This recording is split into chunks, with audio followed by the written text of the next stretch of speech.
L'actrice colombienne, qui se prépare à un nouveau défi en tant que candidate sur MasterChef Celebrity, révèle son pays et sa passion pour les voyages de première main.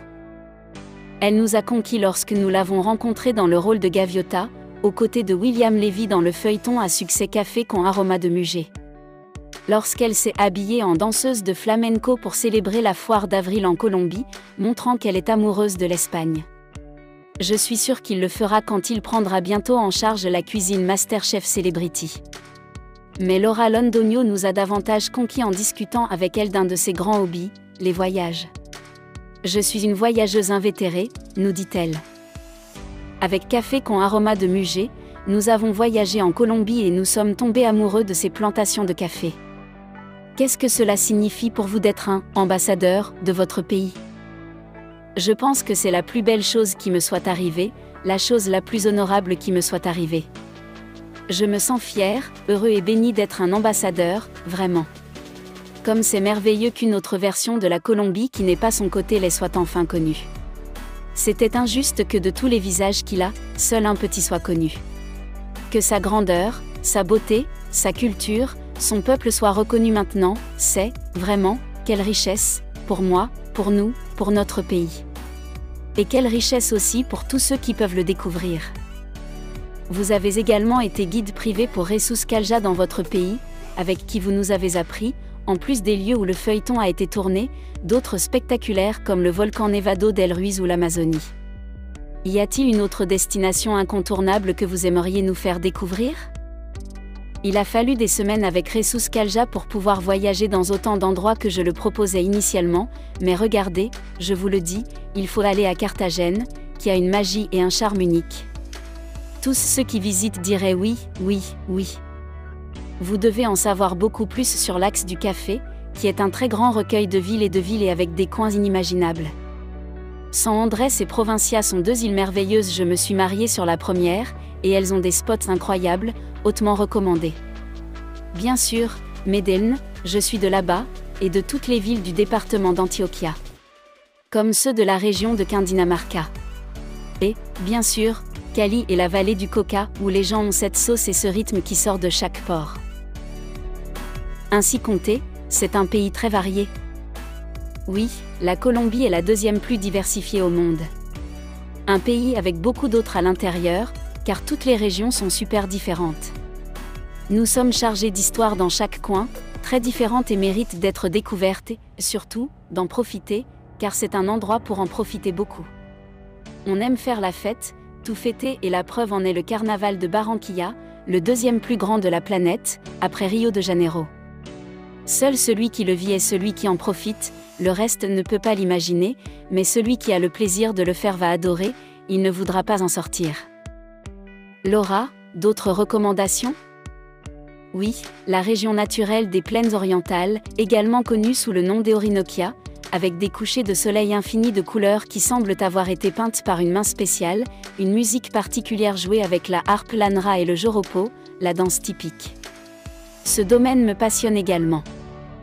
Et après le succès de la série en Espagne, voici la surprise de votre participation à MasterChef Celebrity. Comment était l'expérience ? Cette invitation à MasterChef, vraiment, est un grand cadeau pour moi. Je me sens heureux. C'est aussi un super challenge, car ça me demande d'apprendre à cuisiner, ce qui n'était pas mon fort, mais comme j'aime les challenges, bien faire les choses et apprendre, j'ai l'impression que c'est comme préparer un personnage et celui-là que je vais faire est celui d'un grand chef. Avez-vous pu voyager à travers notre pays et découvrir notre gastronomie ? Qu'avez-vous le plus aimé et qu'avez-vous le plus apprécié ? Cette aventure m'a donné la chance de découvrir un pays que j'aime tant et qui regorge de choses à découvrir, il m'en reste tellement. C'est merveilleux. C'est pourquoi je suis heureux d'être ici.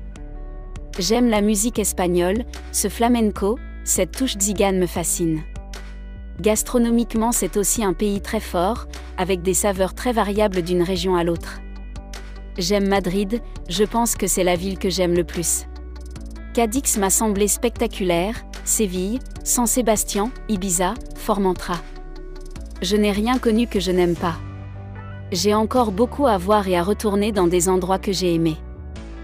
De par votre profession, vous voyagez constamment, mais dans votre vie privée, vous définissez-vous comme une personne qui voyage beaucoup?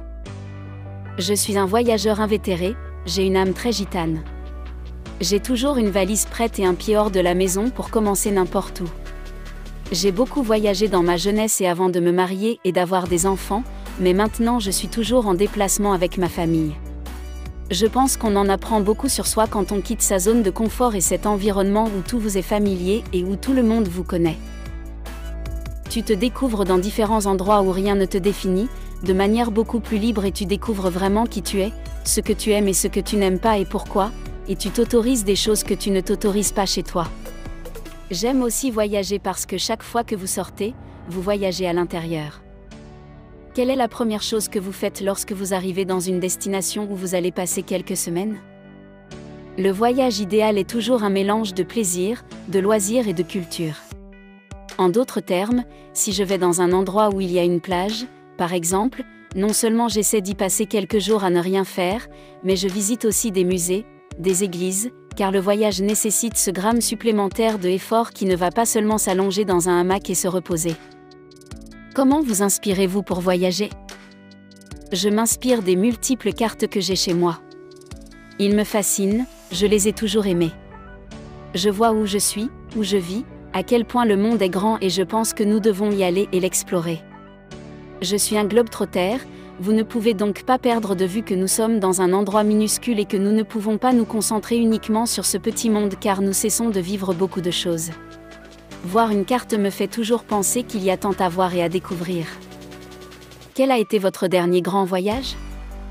Celui de ma lune de miel et nous sommes allés en Asie du Sud-Est, Thaïlande, Vietnam, Cambodge et Birmanie. C'était vraiment un super voyage. J'adore l'Asie, cette partie culturelle dont j'ai déjà parlé, si belle et si étrangère à nous autres occidentaux. J'adore apprendre, c'est une autre de mes grandes passions, vraiment. J'y retournerai 500 fois et le recommanderai à tout le monde. Ce qui ne peut jamais manquer dans votre valise. Une crème solaire. Le plus important pour pouvoir partir à la découverte du monde est de se protéger du soleil et aussi d'une casquette ou d'un chapeau. Le meilleur voyage de votre vie? Je pense que le meilleur a été en Australie. Je suis allée vivre là-bas pendant 6 mois quand j'avais 18 ans. J'avais déjà terminé l'école, j'avais étudié le théâtre et je suis partie pour réfléchir à ce que j'allais faire de ma vie. Là, j'ai décidé que je voulais définitivement être actrice. Cela m'a aidée à être seule avec moi-même, à me découvrir.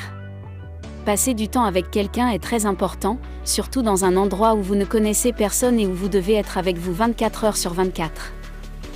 Vous apprenez à savoir ce que vous aimez, ce que vous n'aimez pas, à quelle heure vous voulez vous lever, où vous voulez aller, ce que vous voulez faire. J'aime l'Australie de toute mon âme. Et la Nouvelle-Zélande.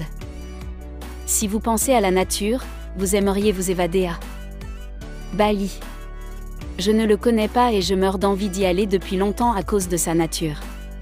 Entrer en contact avec cela est ce que j'aime le plus. Nous appelons cela la déconnexion, mais ce que nous faisons vraiment, c'est nous connecter avec ce qui est essentiel, avec ce qui est important dans la vie.